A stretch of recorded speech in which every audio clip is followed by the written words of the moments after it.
কোনো হিন্দু ব্যক্তি যদি আসসালামু আলাইকুম বলে তবে তার জবাব কি দেওয়া উচিত? ভাইরা, ইসলাম আমাদেরকে অন্য ধর্মের মানুষদের সাথেও সৌজন্যতার শিক্ষা দেয়।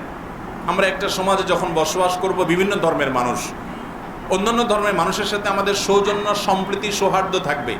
আল্লাহ তাআলা কোরআনে বলেছেন, লা ইয়ানহাকুমুল্লাহু আনিল্লাযীনা লাম ইউকাতিলুকুম ফিদ-দীন ওয়া লাম ইখরিজুকুম মিন দিয়ারিকুম আন তাবাররুহুম ওয়া তুকসিতু ইলাইহিম ইন্নাল্লাহা ইউহিব্বুল মুকসিতিন।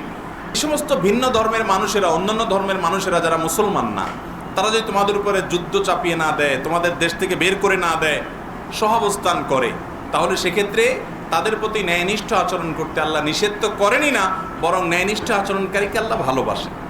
তাহলে তাদের সাথে ন্যায়নিষ্ঠ আচরণ করতে হবে। এখন সে আপনার সাথে কথা বলেছে, আপনি পাল্টা জবাব দিবেন। সে আপনার সাথে সুন্দর আচরণ করছে, আপনি অবশ্যই সুন্দর আচরণ করবেন। সে আপনাকে একটা কথা বলে অভিবাদন জানিয়েছে, আপনিও জবাব দিবেন।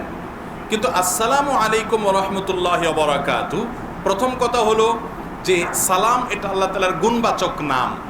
যে আল্লাহর প্রতি বিশ্বাস করে না, গুণবাচক নামে বিশ্বাস করা তো অনেক পরের কথা, ঠিক না ঠিক?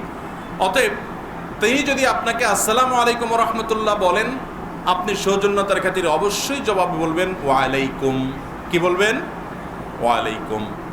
আর এছাড়া সাধারণ যে অভিবাদন, সেগুলো জানাতে কোনো সমস্যা নেই। যেমন সে আপনাকে গুড মর্নিং বললো, থ্যাংক ইউ বললো, আপনি ওয়েলকাম বললেন, আপনি স্বাগতম বললেন। এই জাতীয় যে আপনার সচরাচর যে সমস্ত অভিবাদনগুলো করা হয়, সেগুলো করাতে কোনো অসুবিধা